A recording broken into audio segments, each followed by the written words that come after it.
ఇక రేవంత్ పాలనలో రైతులు అరిగోసలు పడుతున్నారు. జనగామ జిల్లా పాలకుర్తి మండలం అయ్యంగారిపల్లిలో పంటలన్నీ ఎండిపోతున్నాయి. సాగునీరు లేక పొలాలన్నీ నెర్రలు బారుతున్నాయి. చేసేదేమీ లేక రైతులు పంట పొలాల్లో పశువులను మేపుతున్నారు. 15 నెలల కాంగ్రెస్ పాలనలో పరిస్థితి తారుమారైందని రైతులు ఆవేదన వ్యక్తం చేస్తున్నారు. మాయమాటలు నమ్మి కాంగ్రెస్ కోటిస్తే పొలాలన్నీ ఎండిపోయే పరిస్థితి వచ్చిందని ఆందోళన చెందుతున్నారు.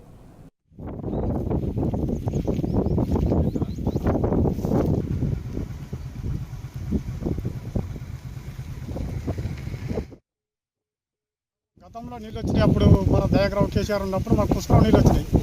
ఇప్పుడు మాకు నీళ్ళు సుక్కలేవు. చిన్న మేళ దున్న పొలం ఎకరం ఉన్నారు ఉంటుంది. ఉన్న పొలంతో పారే పరిస్థితి లేదు, ఎండిపోతుంది. మరి మేము ఎక్కడ ఎమ్మెల్యే తడిపోయినా ఎక్కడ పోయినప్పుడు మమ్మల్ని ఎవరు పట్టించుకుంటలేరు. మరి మా పరిస్థితి ఏం కావాలి? మాకు నీళ్ళు సుక్కలేవు. దీని పెట్టుబడులు ఏం కావాలి? దీని నీళ్ళు పరిస్థితి ఏం కావాలి? మాకు రైతు బంధు వాళ్ళే, రైతు బీమా లేదు, ఏది లేదు. మాకేం చెప్పినంత మరి ఎవరు పట్టించుకుంటలేరు. మరి మా పరిస్థితి ఏంది? మరి మాకు నీళ్ళు వదలలేదు. మరి ఎట్లా చేయాలి? మా బతికేంది?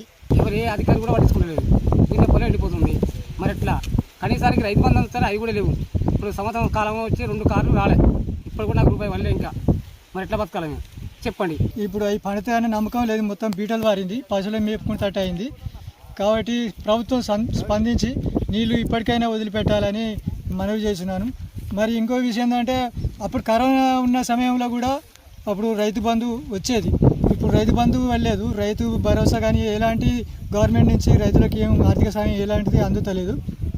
కాబట్టి మాకు ఇప్పుడు ప్రస్తుత సమయంలో కూడా నీళ్లు వెంటనే ప్రభుత్వం స్పందించి మాకు నీళ్లు విడుదల చేసి రైతులను ఆదుకోవాలని విజ్ఞప్తి చేస్తున్నాం. మా ఎమ్మెల్యే మేడం గారికి చూద్దా, మేడం ఇట్లా నీళ్ళు వస్తలేవు మేడం అని మేము ఎన్నిసార్లు చెప్పినా కానీ ఆమె సార్ చూస్తున్నట్టు వస్తాయని చెప్తాను. ఏకి డీకి వీళ్ళకు ఫోన్ చెప్తామన్నారు. ఆ గన్పూర్ రిజర్వేలో నీళ్ళు లేవు, ఏది లేదు. ఆ కొద్ది నీళ్ళతో అటు ఇటు చదువుతాను. నైటు ఒక్కొక్కరు పోయి కావాలి వండుకొని తెలంగాణ నిద్ర కాసుకుంటా కావాలి వండుకొని వంటే అర్ధగంట సేపు వస్తలేవు. 6 రోజుల కాడ నుంచి కథం ఇంకోళ్ళతో మలుపుకుంటాను. రైతులు చాలా ఇబ్బంది పడతారు. ఇంత ఇబ్బందులు గతంలో ఎన్నడూ చూడలేదండి మేము.